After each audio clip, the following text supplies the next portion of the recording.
Sometimes the most dangerous desires are the ones we never meant to see. Amara had always been careful. Careful with her words, careful with her steps, careful with the way she carried herself in the billionaire's mansion that seemed too grand for even her imagination. Every corner of the Kensington estate whispered wealth and power, the velvet curtains, the gold-framed paintings, the marbled floors that echoed her soft footsteps whenever she moved with her cleaning cart.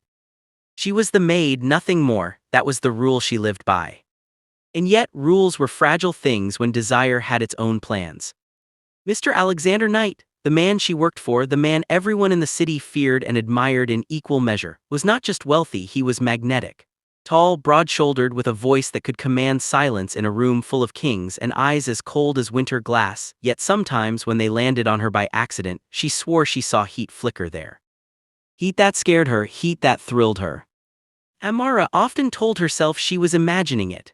Why would a man like him, one who could have models, actresses, or heiresses draped over his arm, ever think twice about the black maid who scrubbed his floors? She was a shadow in his world, a worker who blended into the background. But sometimes she caught him watching. Like the evening she arranged the fresh lilies in the crystal vase in his study, she had bent slightly, careful not to spill water when she felt his gaze behind her. Slowly, cautiously, she turned. He stood in the doorway, jacket discarded, sleeves rolled up, his tie undone. A dangerous mix of exhaustion and raw masculinity clung to him like a second skin. Their eyes met just for a heartbeat. And then he looked away, clearing his throat, pretending to scan the papers on his desk. That moment replayed in Amara's mind for nights. It was on a quiet Sunday morning when everything changed. The mansion was unusually still, as though even the walls were resting. Amara had been asked to tidy the upstairs guest rooms, but she knew Mr. Knight preferred his mornings undisturbed. She carried her cleaning basket carefully, humming softly to calm herself. She stopped by the master wing. The door was ajar, something unusual. He must not be inside, she thought. Perhaps he had gone out for his morning jog. Her duty, after all, was to make sure everything remained spotless, and so, without thinking too deeply, she stepped inside. The scent hit her first, fresh steam, warm and thick, curling in the air. Her heart skipped. That smell could only mean one thing. The shower. She froze. The sound of rushing water came from the bathroom door left slightly open, as if teasing her with a decision she knew she shouldn't make. She could leave now, slip out silently, pretend she had never crossed this boundary. But her legs betrayed her. Drawn by something stronger than reason, Amara inched closer. Her palms trembled around the basket handle. She told herself she would just close the bathroom door for him, that was all, nothing more. But when her eyes found the reflection in the wide glass, her breath caught. There he was, Alexander Knight, naked, unapologetic, water cascading down the ridges of his sculpted body. Broad chest, taut muscles, a man carved not just by wealth but by discipline and power. The steam softened him, cloaking his form in mystery, but every detail that peeked through felt like a forbidden truth revealed to her alone. Amara's throat tightened. She wanted to look away, she needed to look away. But she couldn't. Something inside her, the part of her that was still a woman beneath the uniform, beneath the rules, ached at the sight. And then, as though the universe wanted to punish her, he turned. His eyes met hers through the glass. Time stopped. Her basket slipped from her hands, a cloth tumbling to the marble floor. Heat rushed to her face, shame and desire twisting inside her like fire. "I am sorry, sir," she stammered, spinning on her heels, desperate to escape. But before she could run, his voice, low, deep, commanding, stopped her in her tracks. "Amara." Just her name, nothing more, but the way it rolled from his tongue, it was not anger, not even surprise. It was something else, something darker. She couldn't breathe. Her back still to him, she clenched her fists, praying the floor would swallow her whole. And then slow footsteps, the sound of water shutting off, the silence stretched, heavy, electric. When she dared to glance over her shoulder, he was there. A towel wrapped lazily around his waist, droplets still tracing the lines of his chest. His gaze pinned her like a secret she could never confess. Neither of them spoke for a long moment. The air itself seemed charged, alive with something they had no words for. Finally he smirked, a dangerous, knowing curve of his lips. You saw me, he said quietly as though testing the truth. Her heart hammered. I didn't mean to, I swear I didn't. I know, his voice was calm, almost amused. He stepped closer. But you did.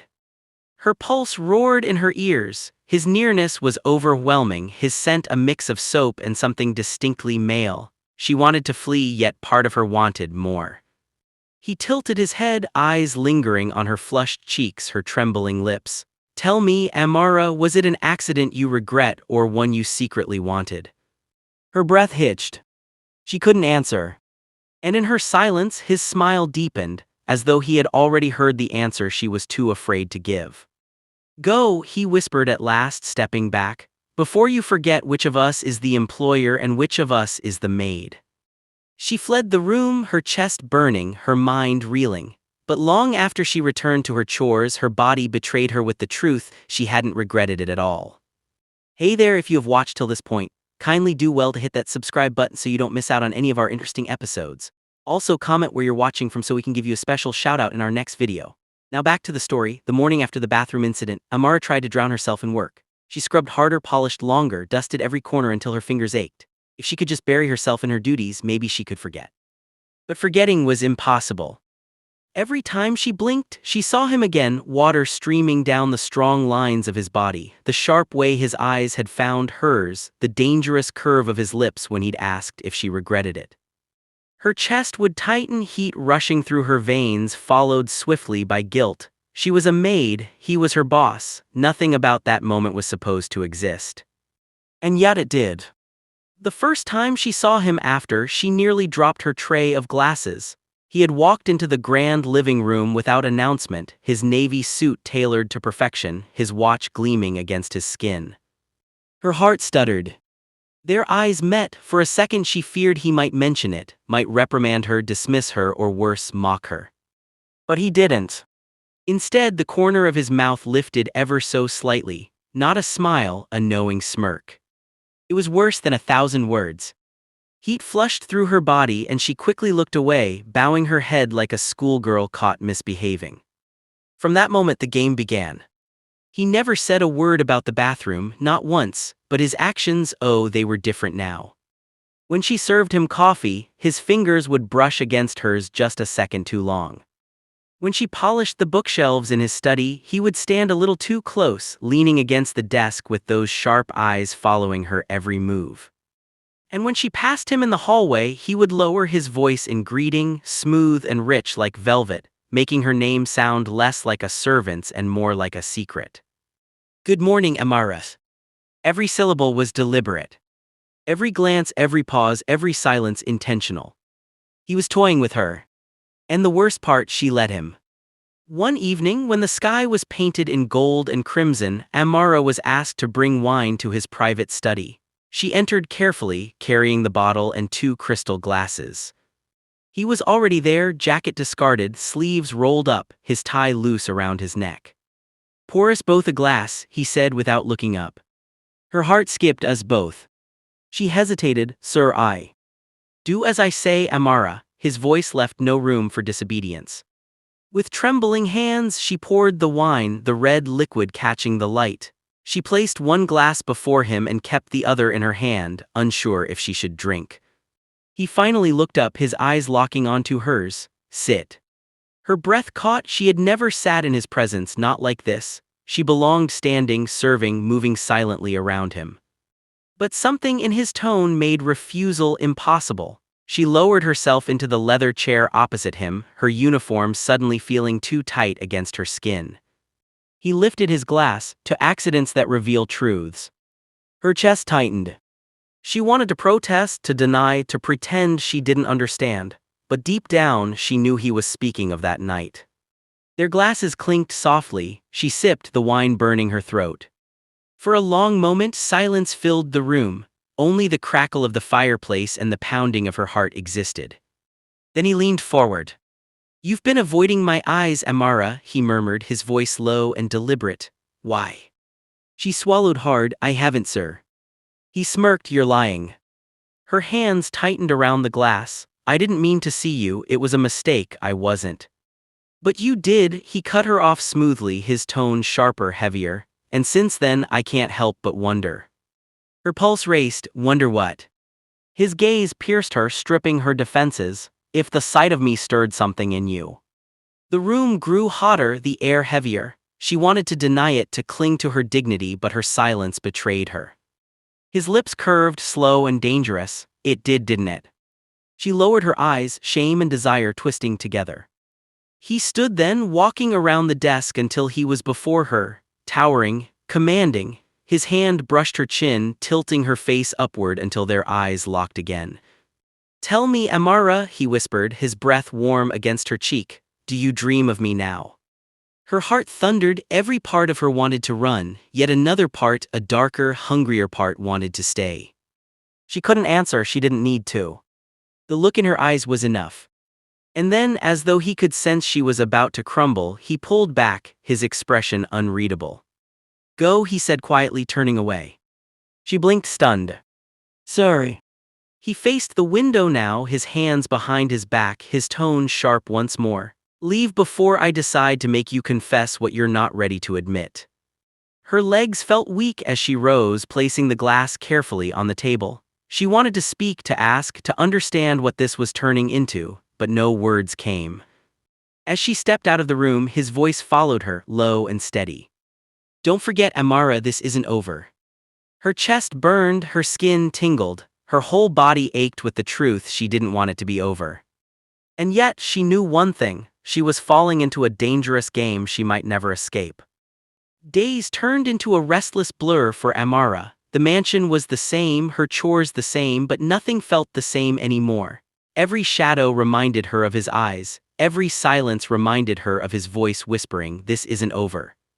And she knew deep down he was right. The air between them had thickened into something alive, something dangerous. She felt it when he passed her in the hallways, his arm brushing hers as though by accident. She felt it when his eyes lingered too long at dinner, when his lips curved faintly as if remembering her silence in the study. And she felt it most at night when she lay awake in her small servant's room, her heart pounding with the memory of water glistening down his body. One evening, fate pushed them too close to resist. There was a thunderstorm outside, rain pounding against the glass walls of the mansion. The staff had been dismissed early, but Amara remained. Her duty was to ensure the household stayed orderly, even in the storm. She was lighting the candles in the dining room when his voice came, low and commanding. "Amara." She turned, startled. He stood at the doorway, dressed in black, his tie loosened as though he had shed part of his armor. "Yes, sir," she whispered. His eyes never left hers as he stepped closer. "You've been avoiding me again." Her breath quickened. I haven't." He smirked. "You're lying." Before she could respond, a clap of thunder shook the room. She flinched, nearly dropping the candle, and he caught her wrist in one swift movement. His hand was warm, firm, unyielding. Her pulse raced beneath his touch. For a long moment, neither spoke. The only sounds were the rain, the thunder, and the unspoken fire between them. Then slowly he pulled her closer, his eyes searching hers. "Tell me to let go," he whispered. She froze, every nerve in her body screamed she should tell him, "Stop this, protect yourself." But her lips betrayed her. She said nothing. That silence was her answer. He drew her into him, his breath mingling with hers, his scent wrapping around her like temptation itself. "You drive me insane," he murmured, his voice hoarse now, raw in a way she had never heard before. "Do you know how many nights I've replayed that moment in the bathroom? How many times I've seen your eyes, shocked, guilty, hungry?" Her heart slammed against her chest. "Sir, Alexander," he cut her off, his tone sharp but softening. "When we are like this, call me Alexander." Her lips trembled. Alexander. The name felt forbidden on her tongue, yet delicious. He leaned closer, his lips just inches from hers, his thumb brushing lightly against her jaw. "Do you want me to stop?" She shook her head before she could think. And then his mouth claimed hers. The kiss was not gentle. It was fire meeting fire, years of control snapping all at once. She melted against him, her hands trembling as they clutched his shirt, his arm encircling her waist, pulling her into a world she had never dared to imagine. It wasn't just a kiss, it was a confession. When they finally pulled apart, both breathless, her eyes widened, fear and longing colliding inside her. This isn't right, I'm just your maid. His gaze darkened, fierce and unyielding. You're not just anything, Amara, you've stolen my mind, my sleep, my control. Do you understand? You think it was only you who saw me that night. Her brows furrowed. What do you mean? His lips curved, soft but dangerous. I left that door open on purpose. Her heart stopped. You think Alexander Knight makes mistakes? His voice was low, rough. No, I wanted to see if you would look, if you would dare, and you did. That's when I knew you weren't like the others. You don't pretend, you feel. Shock rippled through her. All this time she thought it was an accident, a sin of her own weakness, but it had been his game, his test. And she had passed. Her chest heaved. Why me? She whispered. His hand cupped her cheek, his eyes burning into hers. Because you see me, not the billionaire, not the name, not the empire, me, no one else ever has. Tears stung her eyes, her walls, the ones she had built so carefully, began to crumble. Say it, he urged, his forehead pressing against hers. Say you want this, say you want me. Her voice broke, but the truth slipped out, trembling and undeniable. I do, God help me, I do. The storm raged outside, but inside, a different storm had taken over. They kissed again, slower this time, deeper, every movement heavy with the weight of surrender. For the first time, Amara wasn't just a maid. She was a woman wanted by a man who could have the world but chose her. And for the first time, Alexander wasn't just a billionaire. He was a man stripped of power, craving the touch of the only woman who dared see through his walls. Later, when the storm finally quieted, he held her close against his chest. This changes everything, he whispered. She swallowed hard. What happens now? His lips brushed her hair. Now we stop pretending. And just like that, the forbidden desire had become a truth neither of them could deny. But the real question lingered, one even they didn't have an answer to yet. Could love born out of such a dangerous beginning survive the world that would never understand it? What do you think? Was Amara right to give in to her billionaire boss's desire? Or was it a mistake that will cost her more than she imagines? Drop your thoughts in the comments, tell us where you're watching from, and don't forget to subscribe for more thrilling and emotional stories like this one.